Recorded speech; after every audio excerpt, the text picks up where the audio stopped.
झुबली ही एक अतिशय भावूक आणि हृदयस्पर्शी कथा आहे. झुबलीचा निरागसपणा आणि तिच्या नशिबाचा फेरा वाचताना अंगावर काटा येईल. झुबली हरवलेली आणि सापडलेली. तर एक सुंदर सकाळ आणि झुबलीची ओढ. 7 वर्षांची झुबली म्हणजे जणू साक्षात चैतन्याचा झरा. मोठे टपोरे डोळे, विखुरलेले केस आणि गालावर पडणारी खळी. शाळेतून घरी येताना तिचं पावलं जरा जास्तच वेगाने पडत होती. तिचे वडील राघवा तिच्यावर जीवापाड प्रेम करायचे. माझी बाहुली आली गं असं म्हणत ते तिला कडेवर घ्यायचे. शाळेतून धावतच ती घरात शिरली आणि ओरडली, आई, ए आई, बाबा कुठे आहेत ग? बघ, मी आज शाळेत पाढा म्हणून दाखवला. शाबासकी मिळाली मला.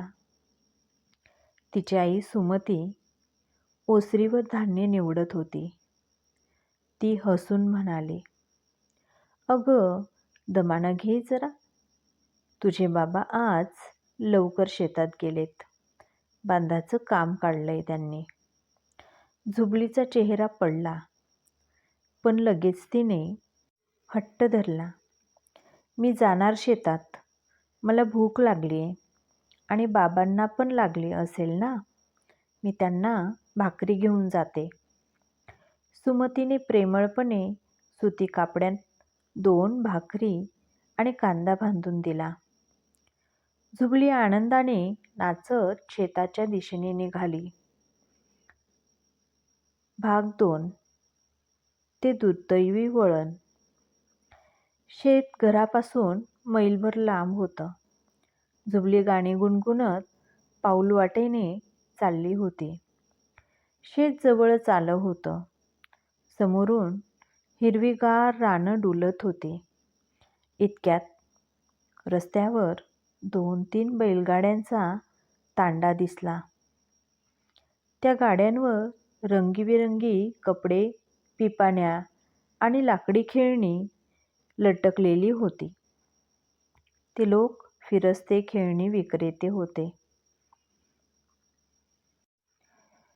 गाडीवर बसलेल्या एका वयस्कर बाईची नजर या सुंदर पोरीवर पडली. झुबली एकटीच होती. त्या लोकांनी गाड्या थांबवल्या. एका माणसाने तिला विचारलं, बाळा, कुठं चाललीस? तुला खेळणी बघायची आहेत का? झुबली एकटक त्यांच्याकडे बघत होती. तिला थोडे आश्चर्यही वाटत होते. पण झुबली निरागसपणे त्या लाकडी पोपटाकडे बघू लागली. तिला काही कळण्याच्या आतच त्यातील एकाने तिला अलगद उचलून गाडीत घेतलं आणि तोंडावर हात ठेवला. बैलगाड्यांना वेगाने हाकललं गेलं. झुबलीने खूप प्रयत्न केला, पण तिचे ओरडणे त्या बैलांच्या गळ्यातील घुंगरांच्या आवाजात दबून गेलं.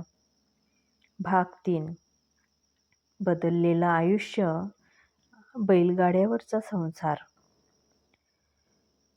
झुबली आता त्या टोळीचा भाग झाली होती. सुरुवातीला ती खूप रडली. तिने खूप आटापिटा केला की याच्यातून बाहेर पडण्याचा. आई-बाबांची आठवण काढून ढसाढसा रडायची. पण त्या लोकांनी तिला धाक दाखवून गप्प केले. हळूहळू तिला कळलं की हेच आता तिचं जग आहे. तिचं नाव, तिचं घर, सगळं मागे सुटलं होतं. काही दिवस गेले, महिने गेले आणि वर्षे उलटली. झुबली आता त्या टोळीतच मोठी होऊ लागली. ती आता 7 वर्षाची छोटी मुलगी राहिली नव्हती, तर एका वेशीतली तरुण मुलगी झाली होती. तिने आता हातात लाकडी खेळणी घेऊन, डोक्यावर पाटी ठेवून गावोगावी फिरायला सुरुवात केली होती. तिचं रूप अजूनही तितकंच तेजस्वी होतं, पण डोळ्यात एक अनामिक शोध होता. तिला अंधुकसं आठवायचं, एक कौलारू घर, एक प्रेमळ आई आणि कडेवर घेणारे बाबा. पण ते गाव कोणते, नाव काय, हे सगळं ती विसरली होती. भाग 4. नियतीचं चक्र आणि ओळख. एका उन्हाळ्याच्या दुपारी त्यांची टोळी एका मोठ्या गावाच्या वेशीवर थांबली. जुबली खेळण्यांची पाटी घेऊन गावात शिरली. खेळणी घ्या, खेळणी, लाकडी बाहुल्या घ्या, असं ओरडत ती गल्लीबोळातून फिरू लागली. फिरता फिरता ती एका जुन्या वाड्यासमोर आली आणि तिथे तिचे पाऊल ठेवताच तिच्या काळजात काहीतरी लख्खकन चमकलं. ते लिंबाचं झाड आणि ती ओसरी, तो पाण्याचा हौद, तिला सगळं ओळखीचं वाटू लागलं. तिचे हात थरथरू लागले. तेवढ्यात समोरून एक वृद्ध श्री पांढरं पातळ नेसून हातात पाण्याची बादली घेऊन बाहेर आली. तिचे केस पांढरे झाले होते आणि तिच्या चेहऱ्यावर दुःखाच्या खोल रेषा होत्या. दोघींच्या नजरा भिडल्या. जुबलीच्या डोळ्यासमोर 7 वर्षापूर्वीची ती दुपार उभी राहिली, जेव्हा तिने आईकडून भाकरी बांधून घेतली होती. भाग 5. पुनर्भेट. तिच्या तोंडातून शब्द फुटला, आई. ती वृद्ध श्री थबकली. गेल्या कित्येक वर्षापासून तिने हे नाव ऐकलं नव्हतं. तिने जवळ येऊन जुबलीच्या चेहऱ्याकडे पाहिलं. डोळ्यातील तीच चमक, गालावरची तीच खळी.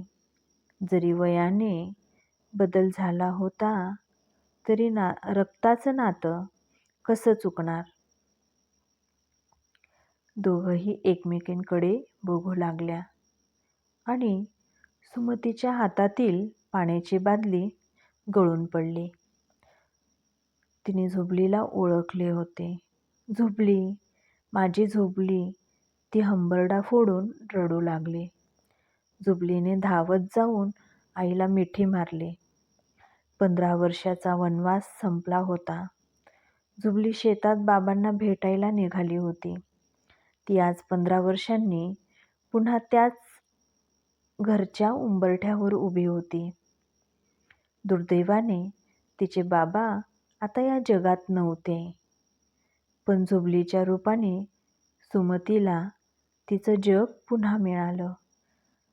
खेळणी विकणारी मुलगी आता पुन्हा आपल्या आईची छोटी बाहुली झाली होती. तर ही झुबली नावाच्या मुलीवर आधारित असलेली खरी कहाणी आहे, जी माझ्या लहानपणी माझ्या नजरेसमोर घडली. परंतु मी शेवट जो आहे तो खरा सांगितलेला नाही आहे. जर तुम्हाला कथेचा खरा शेवट ऐकायचा असेल तर कमेंट बॉक्समध्ये मला सांगा. मी पुन्हा खरी कहाणी सांगेन.